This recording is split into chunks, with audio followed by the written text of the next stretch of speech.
Even the most proficient pilots will never consider a takeoff to be normal or business as usual. But there are procedures and techniques that you can follow to make sure that every takeoff is as safe, predictable, and normal as possible. This will be a normal takeoff from runway 9er. In this lesson, let's review the normal and crosswind takeoff as flown in your Cirrus.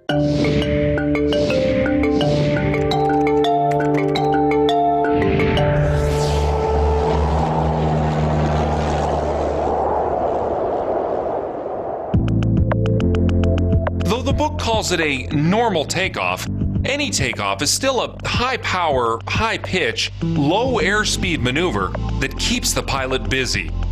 Add a stiff crosswind to that mix, and it isn't any wonder that from year to year, a significant number of pilot-related accidents occur during the takeoff phase of flight, very often attributable to loss of directional control during ground roll and poor airspeed management during the initial departure climb. So in this video, let's identify common pitfalls and solidify proper takeoff procedures in your Cirrus, taking it all step by step.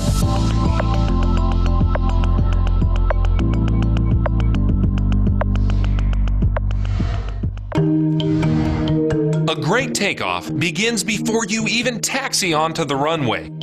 Holding short of the runway, prepare for takeoff by completing the before takeoff checklist. Right side's up. This will ensure the aircraft is properly configured for takeoff and that all system indications are within parameters. Then, to organize your departure plan, perform a thorough takeoff briefing. The takeoff briefing is designed to allow the pilot to review the departure procedures and to pre-visualize the plan of action in order to efficiently address any emergencies that may arise during the takeoff roll and initial departure. An effective briefing will be clear, concise, and will follow a consistent flow each time it is given to include the type of takeoff, performance considerations, and initial departure plan and emergency action considerations. This will be a normal takeoff from runway 27. The takeoff distance is approximately 1,400 feet with 5,000 feet available. After takeoff, initial departure is a right turn to the northwest, climbing to 6,500 feet. Prior to rotation, I'll abort the takeoff for any abnormalities. If the engine fails after rotation, my cap strategy is to land straight ahead prior to reaching 1,400 feet indicated altitude. From 1,400 feet to 2,800 feet, I will deploy the caps immediately. Takeoff briefing complete. When it comes to the Cirrus airframe parachute system, or CAPS, the bottom line is that if you experience an engine failure at a point in the departure which will not allow for a safe, forced landing on a runway, or if in your judgment all other survivable options have just been exhausted, regardless of altitude, pull the CAPS handle right away. And at 1,400 feet, CAPS is available.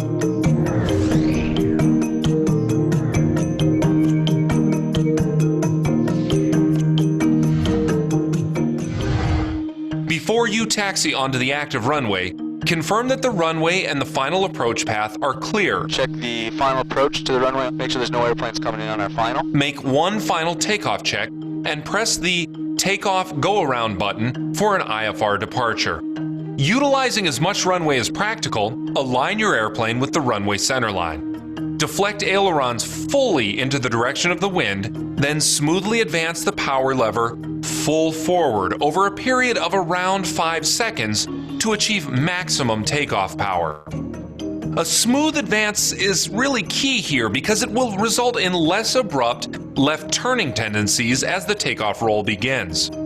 As power is advanced, think of your right foot as being mechanically connected with your right hand. So as you add power, you should add right rudder to counteract the airplane's tendency to turn left. During takeoff, runway alignment and directional control cannot be stressed enough. Use the runway centerline as a visual guide by positioning your airplane so the line seems to cut straight through your inner shoulder. That's how you'll know that your nose wheel is on the centerline. Make it your goal to always maintain the nose wheel on the runway centerline. aborting the takeoff should the line ever stray outside of the main gear wheelbase. We need to abort our takeoff and get back to center line. As takeoff power is applied, transition your view towards the end of the runway, keeping the runway edges in your periphery. This broader picture will allow you to immediately sense any deviations from centerline without over-controlling your rudder corrections. You'll notice the airplane may have a tendency to turn left due to a number of factors, but mostly as a result of engine and propeller torque. Place your feet on the rudder pedals in such a way that, as full power is applied, you can counteract those left turning tendencies by using significant right rudder and, if needed, slight braking during the initial roll. Ensure that your feet have been completely removed from the brakes, as a dragging brake during the takeoff roll will severely decrease takeoff performance. During the takeoff roll, most of your attention should be placed outside the airplane, focused specifically on landmarks to aid in identifying any lateral deviation from centerline. Still, don't forget to divide your visual scan by making quick glances inside the cockpit to monitor airspeed, engine parameters, and any caution or warning messages. Above all, keep your scan active and learn to move efficiently between cockpit instrumentation and outside visual references.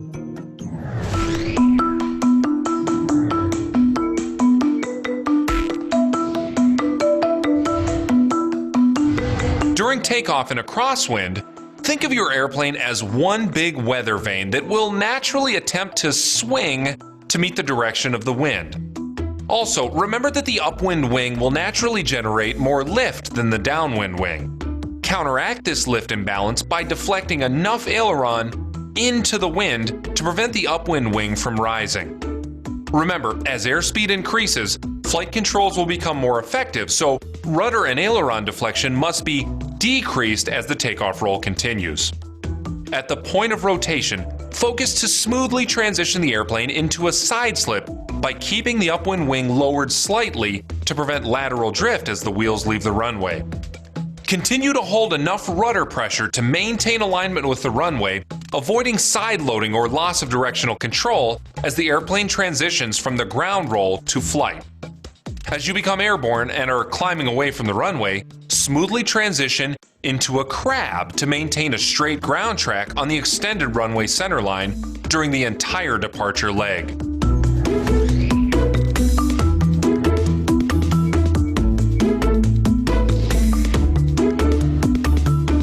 Plan to rotate as you reach your airplane's VR rotation speed. To rotate, add slight elevator back pressure and rotate to a pitch attitude that places the nose of the airplane approximately on the horizon for a VFR departure, or pitch into the flight director command bars for an IFR departure. Adherence to your Cirrus's specific rotation speed, coupled with smooth and timely control inputs, will allow you to fly the airplane off the ground rather than force it off. Remember to fly visually, keeping the majority of your attention outside the airplane to verify a proper deck angle, mixing in quick glances back to your flight and engine instrumentation as necessary.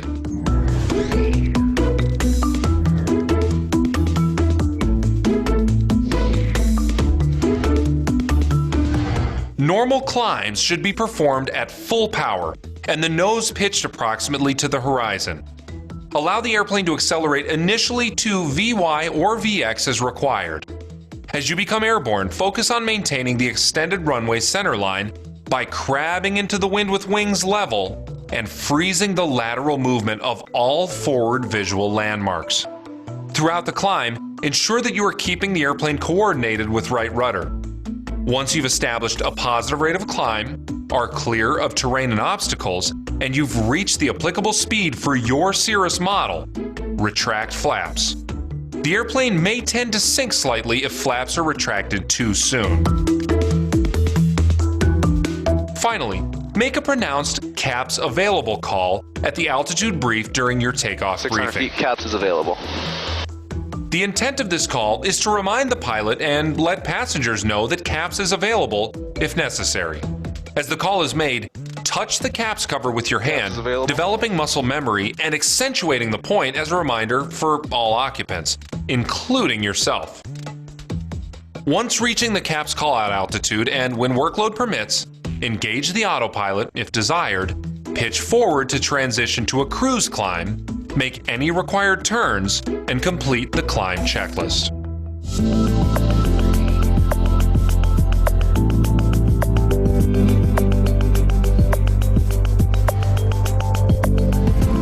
The fun begins in your Cirrus when you feel the acceleration and the pavement rushing by. When you live the Cirrus life, all it takes is a well-briefed plan, some airspeed, a light touch of the yoke, and your next adventure is underway. The takeoff sequence will happen fast. You'll be in the air before you know it. So when the throttle goes forward, take a second to look around, because there's nothing quite like it.